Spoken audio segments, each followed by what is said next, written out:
Try now, Jeremy? Yeah, hi Thomas, can you hear me now? Yeah. Very well. Good stuff. Thomas, first of all, after Bucharest, are there any fresh injury concerns? And is Thiago Silva fit for Sunday? Both questions are no more injury concerns, and no, Thiago cannot play on Sunday. How far away is he, do you think? He did an individual session today, but a session on the pitch, and felt was a big progress, big step ahead or up front for him. So I hope he will join the group next week. Obviously, Olivier Giroud scored a wonder goal for you in midweek. Yeah. He deserves another start, doesn't he? All the time. Deserves to start all the time. He trains very well. He's a leader in the group. He's a big personality. So even when he did not start, he deserved to start. So, but I will not tell you now if we will let him play from the first minute. Thomas, this is a classic-looking match on Sunday. United, of course, are still unbeaten away from home. Yeah. How do you see the tactical match-up, and what are the implications for the top four, do you think? What are the implications? What will the effect be of the game on the top four? Who finishes in the top four? Oh well, hopefully we can win. This is what we go for. We know that it's a big challenge because, like you said, they have an unbeaten away record so far.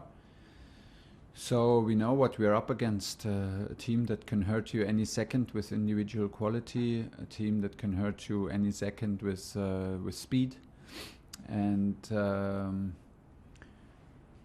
they are a strong team from away. They can defend very compact. They are very good in transition with their wingers, with Rashford, with Bruno Fernandes for deliveries, and then Greenwood, Eddie Cavani, Martial, whoever plays, will be a big challenge to defend all this, to defend counterattacks. The implication is huge, of course.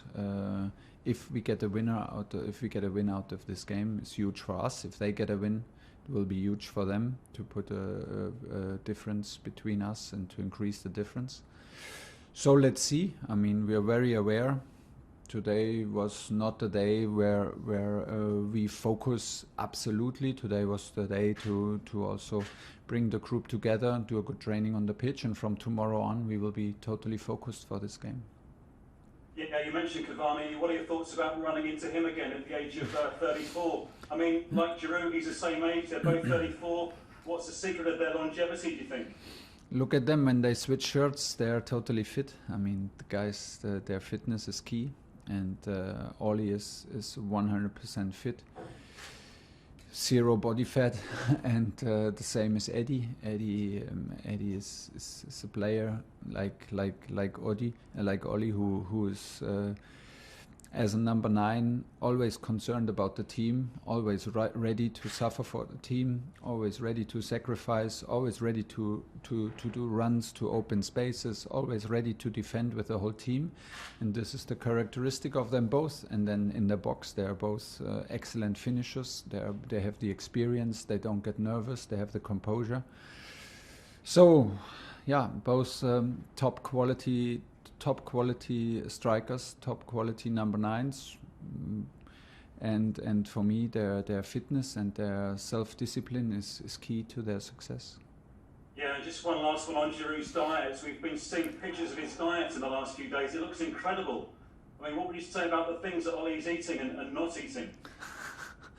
I don't know about his diet. I just see his body, and we do, of course. I know his body fat and his measurements and all the stuff because we control this on a regular basis.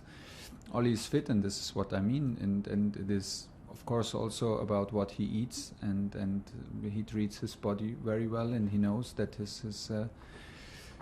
it is the basis for his success and for his game. He's fit as ever. He can rely on his physical impact in the game. It's hard to play against him, and he's used to play a high rhythm. He's used to play in Premier League, and this helps him a lot, I think, to be on this level. And he's very self-aware. He's in a fantastic mood every day to push everybody around him, to play, to win every little games we do in training, to be very, very positive with everybody around him. So, and that did never change, even when he did not start every game for us, or he did not even come from the bench in some matches. His mood and his attitude never changed, and this is what in the end makes the difference between also good players and big personalities, and Ollie's for sure a big personality. Olivia, PLP. Hi Thomas. Hi. You're no stranger to facing Ole Gunnar Solskjaer's United, of course, came up against them twice in the Champions League, won one, lost one. I just want to know what you learnt about United in those matches, and has that helped you in preparation for this game coming up? Yeah, for sure. We played twice against them in Champions League. We unfortunately lost both home matches, and we could win both away games. So it's pretty strange results.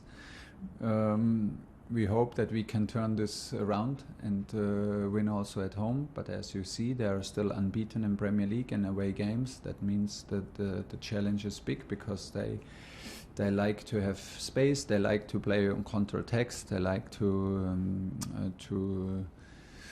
use their speed and to absorb your speed in their own half, and use their speed on the counter-attacks and all their quality that they have. Yeah, but it helps a lot, because like you said, we played 2 consecutive years against them, and it was tough matches, and we will use that knowledge and prepare our team from tomorrow on.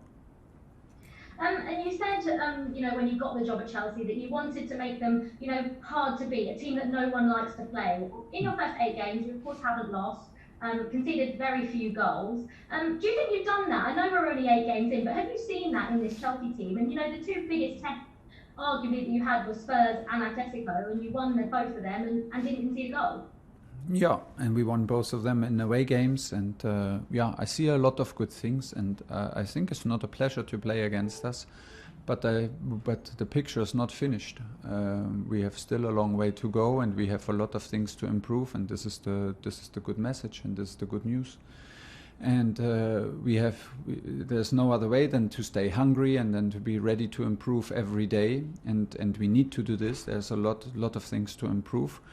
But I can clearly feel the attitude and the energy of my team on the pitch, that we are a strong group with a strong bond, and we have strong competitors in our group, and that makes us hard to beat. I believe strongly that football is a team effort, and that you can be more than just 11 individuals and 16, 18 individuals, and this is what we want to create and what we want to focus, besides tactics and besides technical and tactical tricks that you can maybe invent or not invent or pull. But the most important is that we are a strong group, and this is the mentality that I feel on the sideline when I coach the team and when I observe the matches, and this is the best feeling that we can have. And yeah, we're on a good way, but we're not.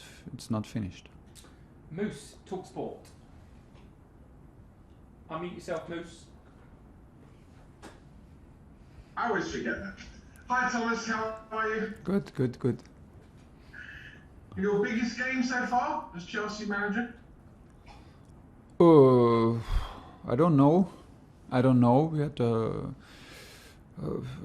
in general, I would say that like the big games are always the next games, because there are no bigger games than the games that you play in general, and then there are some special fixtures.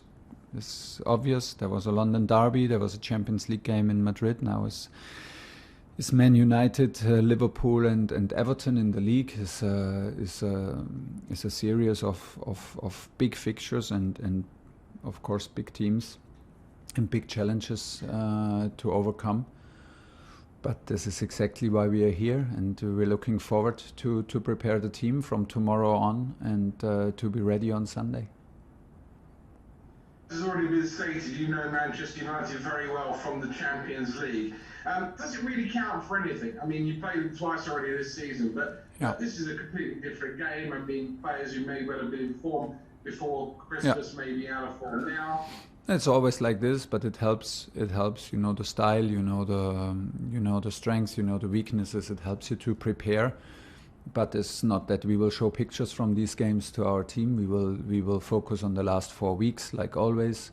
But to have a clear picture from the 2 fixtures in this season, and even from 1.5 years earlier, we played them in the knockout. So we have a pretty good impression from the style that they play, from the spaces where they want to hurt us, from their strengths individually and as a group, and that helps to prepare. But like I said, we will not show pictures from our games. We will underline our opinion and our knowledge and our feeling from Man United with pictures from the last 4 weeks, like we always do. And then we will prepare our team to hopefully win this match, and we will totally focus on us. In the end, we will focus on us, what we have to do if we want to be able to win this difficult match. And there's a lot to do, but we are also on a good run, and it's a big challenge to be the first ones who beat them on a away game. One more, please, Moose. Yeah, finally, I was going to ask you about a man you've already said is important to you, Olivier Giroud. And a word you've used 2 or 3 times in that last answer, style. Now, on the pitch, he's scoring a lot of goals. Off the pitch, he's the most stylish man at Chelsea. I've been down to him a few times. He wears the best clothes. His beard is always impeccably maintained. How do you cope? How do you come up against him in that respect? Are you quite scruffy, or are you quite good in terms of your clothing compared to Olivier Giroud? I try to close the gap. In the moment, it's not possible because I arrived with only 1 suitcase, so there is no chance for me. But I will try hard to close the gap style-wise, if it's possible. Obviously not. I mean, I have to trust you that the guy is top-notch and highest level. I will try to close the gap, that it's not embarrassing for Ollie that I'm his coach. Alison, last. Hi, Thomas. Hi. Alison from Astro Supersport in Malaysia. How are you? Hi, I'm fine. I'm just, we're trying to learn a bit more about you, and we're obviously reading reports. We hear that you offered the team an extra 2 days off if they would win. And we're also hearing that you're very good at talking to the players that aren't always playing. Can you tell us a bit about the kind of things that you do to sort of incentivize your players? Yeah, good question. It's very hard to talk about myself, first of all, and it's very hard to talk about what I do, because many things I do out of intuition. Is it intuition? Of intuition, and I do naturally, and I do with what I feel comfortable. And then it's hard to answer a question like this, because then you suddenly have to reflect it, and many things come just naturally. But of course, I feel strongly that, like in the moment, like you mentioned, that there are players that are frustrated, that are not happy because maybe they have some unfair decisions from me, or they feel it unfair, and maybe they are even unfair because right now everybody in the groups tries hard to play, and a lot of players deserve it. So yeah, it is the challenge as a coach to not lose the connection to all the players, and not lose the connection also to the guys who do not play so much, and yeah, at the same time to not lose the connection. And also sometimes it's important to have a day off, and we offer them a second day off after, I think, the Newcastle match at home, if they win this game, because we were on a very good run. So sometimes it's intuition, sometimes it's planned, but I don't follow a guidance, or I don't follow a book or a leadership book or something else. I talk a lot to people when there is time, who are in leadership, who are in leadership roles, in different roles, and I try to learn every day. And I think the most important is that we keep the connection as a coach nowadays to your group, and that can mean that you have to be critical, and there's also a kind of a worship, and that we keep a trust to each other. that keeps us going, and hopefully we can do this together, and hopefully I feel the same involvement from me with the group like I do now. But this is clearly the challenge, and you need also a little bit of luck with your decisions and with the results, because that makes things obviously more easier. Okay, that's the end of the broadcast section.